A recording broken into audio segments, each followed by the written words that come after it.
Hi, this is John with John's Workshop, and welcome to part 4 of the series on the brakes of the 1959 Silver Cloud. In this episode, we replace the oil seal to the transmission for the brake servo, set a few lengths of linkages in the system, bleed the brake system, and get it up and running again. Here's the cover on the transmission that holds the oil seal. This one's already been cleaned up here, and we're ready to put the new oil seal back in. Used alcohol to clean the grease off of here because we're going to use a little bit of this sealant. This is the same sealant that Ronnie used in his video online about this. The rest of this was actually pretty dirty, but cleaned up. Once again, there's this thread in here, which tends to pull things in this way as the shaft is rotating this direction. So I would imagine that the idea there is that if there's any oil or anything like that, that it would get pulled in and not tend to want to come out. But yeah, we've seen this kind of design several times on the rolls here. This sits in the car like this. Here's the drain, so if you end up with fluid in here, you can see that it'll start to drain out of here. You can get a fair amount in there, I think, before it starts to overflow and then actually get into the threaded region. It should be starting to come out this weep hole pipe, and so if you see it there at all, you know you've got a problem. So interesting design here, makes a lot of sense. Here's what you get when you've pulled that cover off the transmission. You can see the shaft sticking out here. I've kind of cleaned that up about as good as I can. We had quite a bit of transmission fluid come out of this, so this whole container full, so it was running out of here for quite some time. So just be prepared to catch a fair amount of fluid when you pull that off. You need to find a tool to press the seal in. Seal goes in like this with the lips towards the fluid here like this. And I just happened to find this piece of pipe around the house, which just makes a nice fit here, and it also allows this to go in here and not hit anything. So that's how we're going to get the oil seal back in. So here we are, putting just a little bit of this gasket, silicone gaskets seal on the edge here. There we go.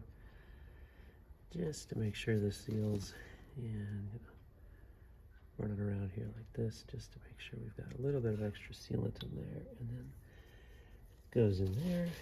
And now I'm going to use our special tool here to drag this in.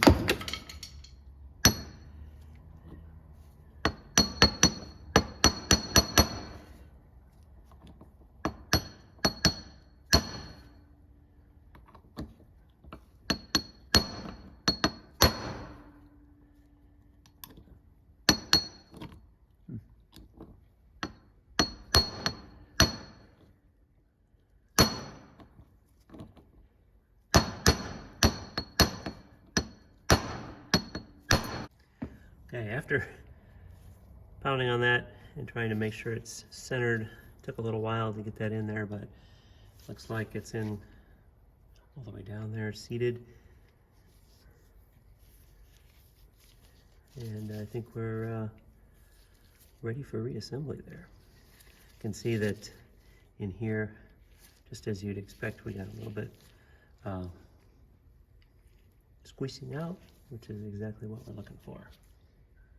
So here it is, cleaned up a little sealant there, and we're ready to reinstall this on the car. So now I've cleaned this surface with alcohol. We're going to put just a thin layer of the gasket, silicone gasket material on here.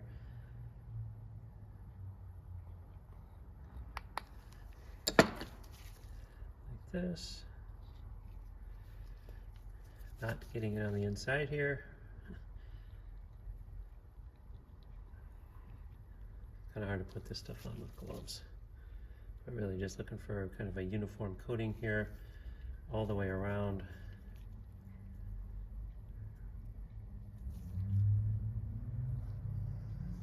Like that. So use a paper towel to get this off. Completed installation with the new oil seal in there. Okay, so the rods are in, as you can see here, all the way to the servo. There's no hydraulic fluid, no brake fluid in the master cylinder, so at this point we can just actuate this all the way back and forth to see how this works up here. So you can see there it's back, and then here's fully actuated, so there's no way the rods are going to get bent. First adjustment is checking the length of this rod that connects on here. So that rod is the rod that goes all the way back to here. So it's the rod here where you can see the threads are right there. So it's the length of the rod that goes from this backstop here all the way to this lever here. And so the idea here is that we have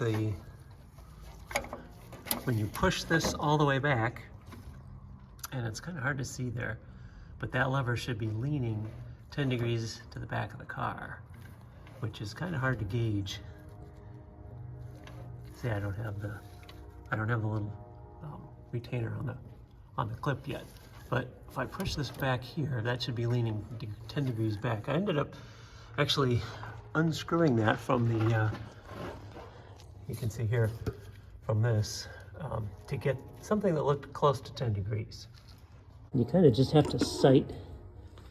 So what I was using was this angle measuring device, sitting it on the bottom of the frame and trying to use this to kind of angle about 10 degrees. So it's kind of a qualitative measurement, but it's supposed to end up leaning back 10 degrees. So that's the first adjustment. Next step is on the on stop here.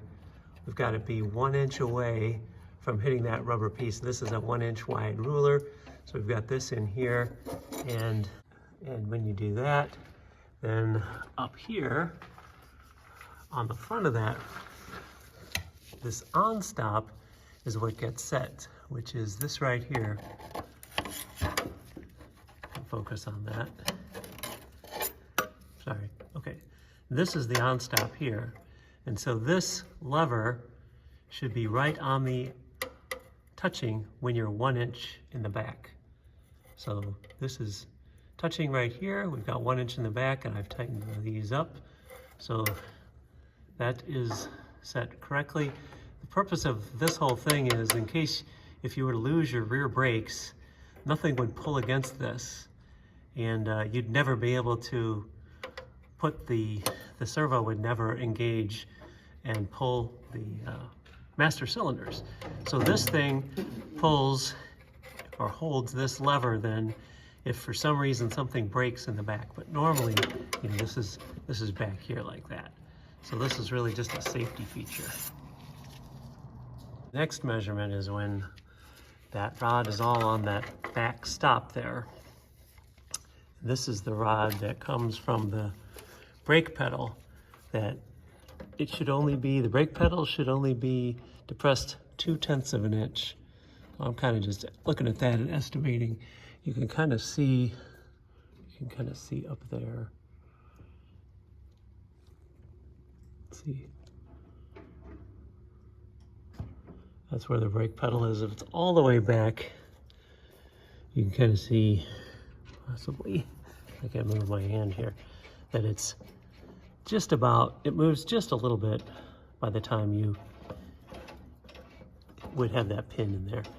So that's where I feel like it's probably pretty close. The brake pedal is supposed to move 0.2 of an inch when those line up. So I think that's probably close enough. After having set all of the lengths, the one thing that's not covered in the manual is this new rod that operates the brakes from the forward direction is right here, and both ends are adjustable. It wasn't real clear on how to adjust this, so what I did was, when the lever here is all the way back, then this rod is basically all the way here. So here the pin that gets driven is right in between the two, and this new rod is basically just tight at that point. So you can wiggle it a little bit due to that linkage, but this comes all the way back. So that's how we're going to put it on here, even though there's really no directions that tell you how to do this. That's the way we're going to put it on here. We're going to see how that works. So I'm going to demonstrate here just by turning this as if the servo was grabbed. This is what happened when you apply the brakes and you have no brake fluid in there because we don't have anything to pull against the, there we go, all the way. So that's as far as it would ever be able to go that way. And then if we go in reverse, essentially it's going to go like this. And this is going to turn all the way to there and stop. There's no hydraulic fluid, no brake fluid in there, so there's nothing it pushes against. So we have no way to really break those rods. After multiple attempts to bleed the braking system, we found that the upper master cylinder was still showing significant travel. We also noticed there was backflow into the brake jar when we actuated the system. It is operating without being completely bled. And the top master cylinder is just, you can see it's almost freely moving, and the bottom one is generating what we think is some compression. So it's not really hardly moving.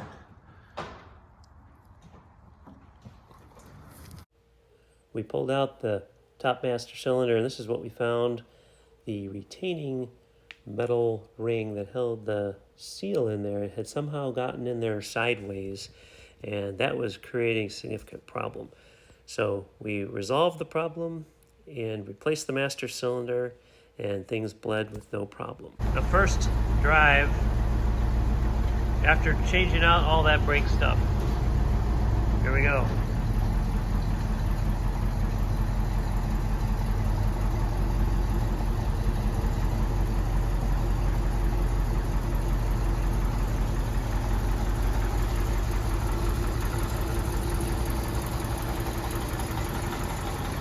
Is it gonna stop?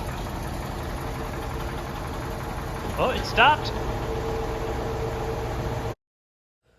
Well, that was quite a bit of effort to get the braking system going from not working to completely working, but it sure was worth it to get the car driving again. So hope this was helpful, and thanks for watching.